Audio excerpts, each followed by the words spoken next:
पहाड़ों पहाड़ों में रहना किसको नहीं पसंद। अगर देखा जाए तो पहाड़ों पर हर किसी का रहने का मन होता है और अपने मन की इच्छा पूरी करने लोग हिमाचल जैसी जगह जाना पसंद भी करते हैं। और ऐसे ही एक परिवार जिनका नाम आज तक किसी को नहीं पता कि जितने भी लोग थे, इनके साथ एक ऐसी घटना घटी कि लोगों के दिल दहल जाते हैं आज भी ये घटना सुन के। नमस्ते, मेरा नाम है खुशी।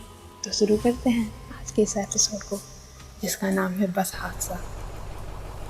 साल 1993 का चल रहा था। एक बस दिल्ली के बस अड्डे पर खड़ी थी। उस बस को उस दिन तकरीबन 500 किलोमीटर तय करके हिमाचल की ओर जाना था। उस बस को निकलने में बस 2 मिनट का समय रह गया था।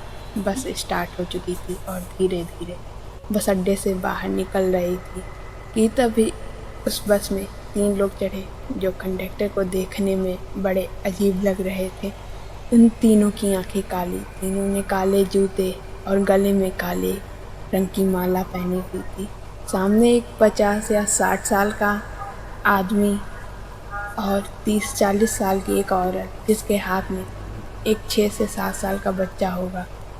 वे तीनों बस की आखिरी सीट खिड़की के पास जाकर कोने में बैठ गए। कंडक्टर ने पूछा, कहाँ जाना है आपको? सामने तीनों चुप। फिर उसने पूछा, पर फिर कोई जवाब नहीं। तभी 50-60 साल के आदमी ने अपनी ऊपरी जेब में हाथ डाल 500 की पत्ती कंडक्टर की थमा दी और कहा, हिमाचल। कंडक्टर ने बचे हुए पैसे उस आदमी को थमा दिए और वहाँ से ड्राइवर के साथ बैठ गया।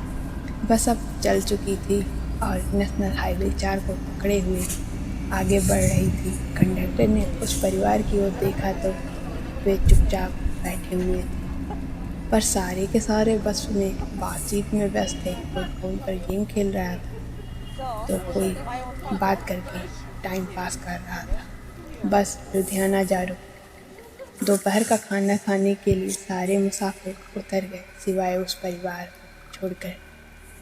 आधे घंटे तक सब वापस आ चुके थे। बस दोबारा चल पड़ी और फिर बस 4 घंटे जाम में फंसे हिमाचल बॉर्डर को पार कर चुकी थी। पर अब कंडक्टर को बात बड़ी अजीब लग रही थी कि इतने टाइम तक वो तीनों कुछ बोले नहीं, लेकिन हिमाचल आते ही तीनों हंसी मजाक करने लगे। रात के 2 बज चुके थे। सारे पैसेंजर गहरी नींद में सो रहे थे, पर वो तीनों परिवार अभी भी बातचीत कर रहा था।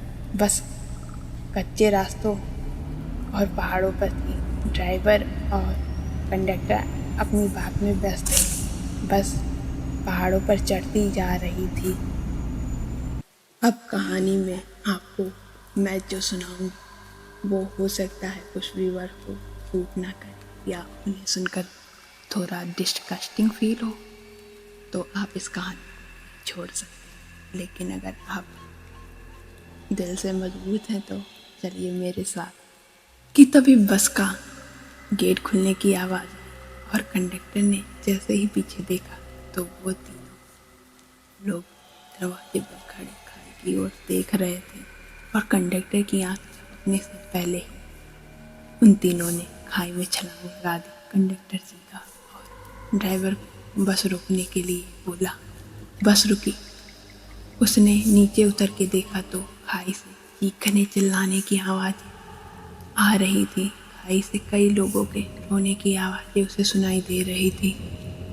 वह बस में चढ़ा तो सारे मुसाफिर बस से उतर के खाई की ओर जाने लगे और कूदने लगे कि तभी बस ड्राइवर ने बस खाई की ओर घुमा दी और कंडक्टर चीखता रहा। बस खाई में जा गिरी। उसके सामने बस का ड्राइवर नीचे गिर रहा था और कंडक्टर चीख रहा था कि तभी ड्राइवर की छाती के आर पार एक पेड़ घुस गया और तभी कंडक्टर छटपटाता हुआ उठा। उसे देखकर नर्स उसके पास आकर उससे पूछने लगी कि सब ठीक है। फिर डॉक्टर को बुलाया और डॉक्टर ने उसे सारी घटना बताई कि कैसे पिछले हफ्ते एक बस का खाई में गिर एक्सीडेंट हुआ और सब मारे गए, लेकिन किस्मत से कंडक्टर बच गया। कंडक्टर कह रहा था उस बस में एक 6 से 7 साल का बच्चा और 2 आदमी औरत भी थे, पर डॉक्टर ने कहा कि बच्चा तो कोई उस बस में था ही नहीं। कंडक्टर को पैसेंजर लिस्ट याद आई तो उसे याद आया कि उस बस में उस दिन कुल मिलाकर 30 पैसेंजर्स थे, पर डॉक्टर ने कहा कि लाशें तो सिर्फ 28 मिली। ये सुनकर कंडक्टर के होश उड़ गए। वह सोचता रहा कि वो तीनों कौन थे।